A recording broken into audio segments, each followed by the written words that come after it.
धारगळ मतदारसंघातल्यान हांवें उमेदवारी अर्ज फायल केला आणि आयज स्क्रुटिनीचो दीस आसलो.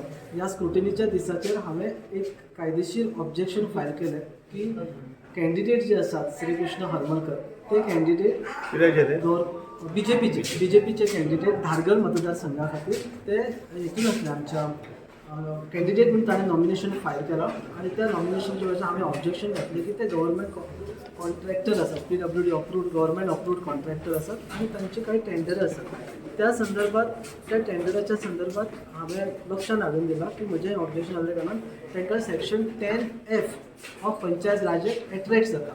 सो त्या ऑब्जेक्शनाचेर तांच्यांनी हियरींग घेतली आतां आणि 2.5 वरांचेर हे परती हियरींग दवरला. कांय document to place on record some certain documents.